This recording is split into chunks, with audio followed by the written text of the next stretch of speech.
Hello everyone, welcome once again. In the last episode, we have developed a REST API to add user into the database. Okay, in this episode, what we are going to develop, we are going to develop a web client and using a web client and using the Ajax, we will be making a request to this REST API and adding the record into the database. Okay, so let's test this API one more time before going further. Mobile, if you remember from our last session, 1 2 3 4 5 6, and now if I send the request to the database, okay, to the server, you can see that a new record has been added. So you can see that our API is working properly. Now what is our task? To make the request, to make a REST API request using a web client. Okay, so before going further and before creating a web client, what I want to show you that, let's suppose I'm here in this particular link, and what I'm saying, okay, this is our URL, this is our default API, this is our testing API. Okay, okay, now let's go to any other link here, here any other link, and from here, let's suppose from the google.com. That means if you try to make a Ajax call, fetch what, this is our URL, http localhost 3000. If you are trying to make this request here, then what you will find, we are getting a CORS policy error. Okay, so before developing a web client, what we will be doing here, we have to solve this issue so that our user can make an Ajax request. So we have to make a small change in our server program. What we will be doing, we are going to open the terminal and install a CORS module. Okay, what this CORS module will be doing, it will be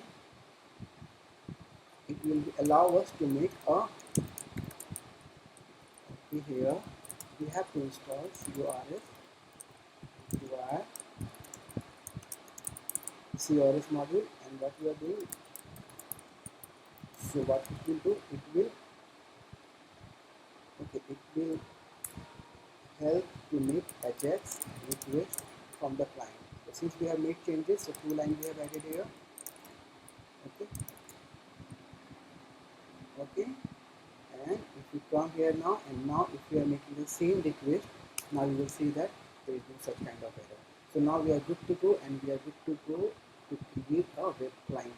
So let's create a very simple web client. That means web client will be creating as a new project. Let's create a new window, and here what we will do, okay, let's create a project, and I'm calling this what, hello client, and here we will be doing what, we'll creating a one simple HTML program, one dot HTML, and that's it. And we also will be required what, one dot JS. Using the JS we will be writing the logic here. Okay, in the HTML what I'm going to do here, okay, this is my HTML. Let's see the output here, hello world, and let's start this program using, if you are using again VS Code, so you will find a, you can install this live server, open with live server, that means a live server port here. If I am disclosing this, go live. So if you are using it first time, so here you can install the live server from here.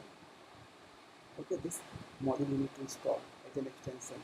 So what we have done, we have created a simple one program.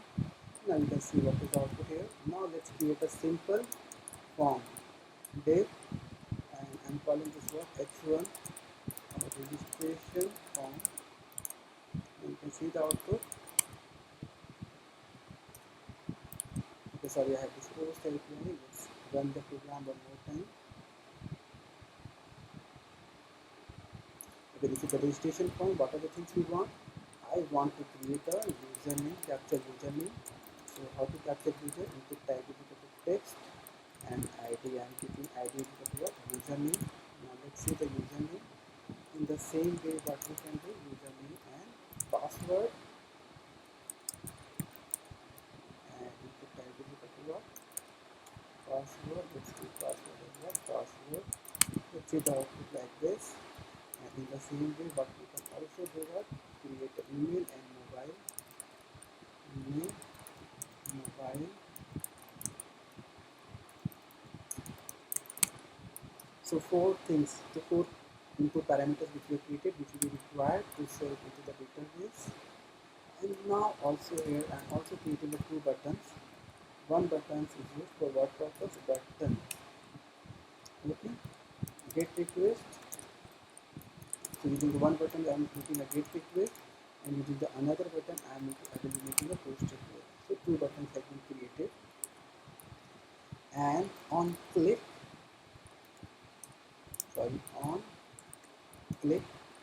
making make get request, and in the similar way on click here make post request here.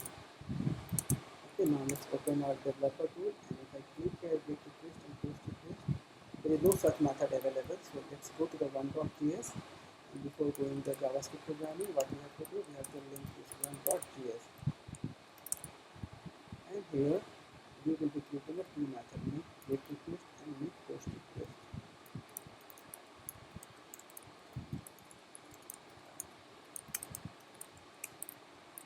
Okay, in the similar way, we will be creating a one more method, make post request.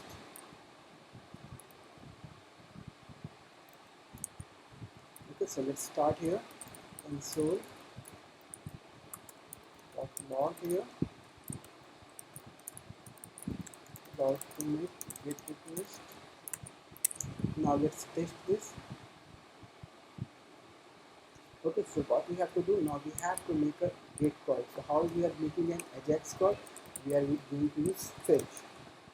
Okay, before that, before making the Ajax call, we have to read all these values. How to read that values? Using the document.query selector, and what are the things available here? Has user name, and I am talking here user. Okay, this is my user element.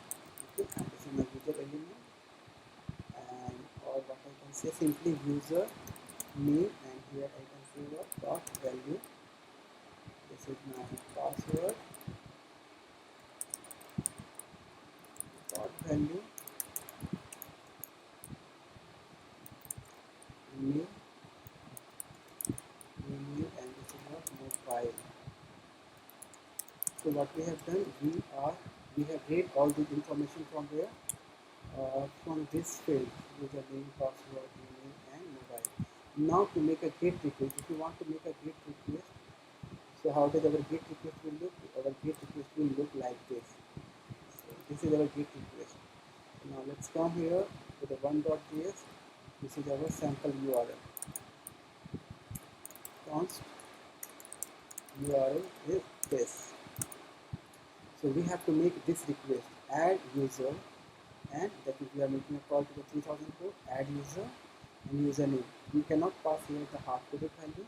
To remove the hard-coded value, let's go what? Username. How to remove this hard-coded value? And why we are able to use this? Because we have used the backport. And I'm passing here what? Password. For the email, we are using here email.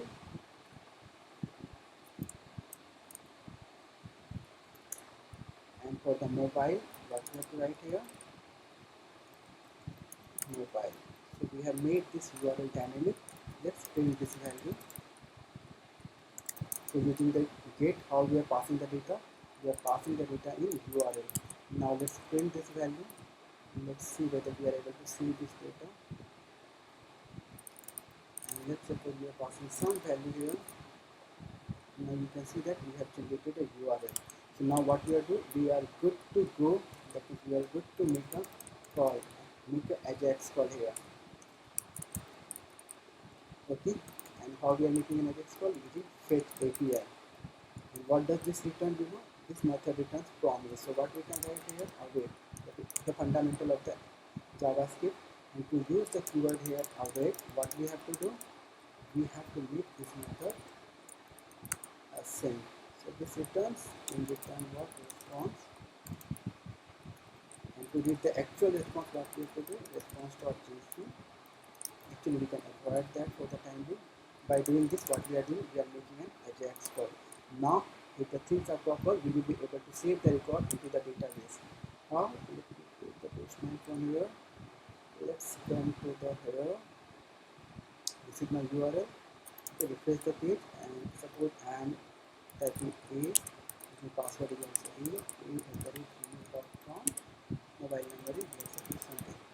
And what we are trying to make, we are trying to make a GET request. So if I am clicking here,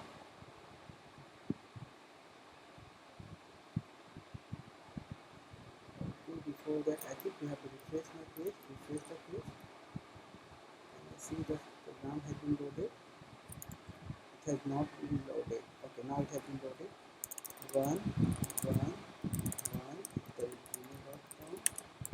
This is my wait, fetch localhost 3000. Whether our server is up or not. Const http localhost add user. Here is our server program. This is hello server. Yeah, this is up and running. Add user. So why the call is not going? Await, fetch,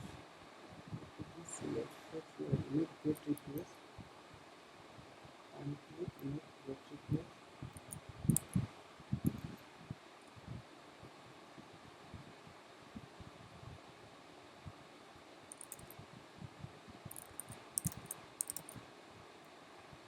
Why it's not going further? Console.log Ajax fetch URL.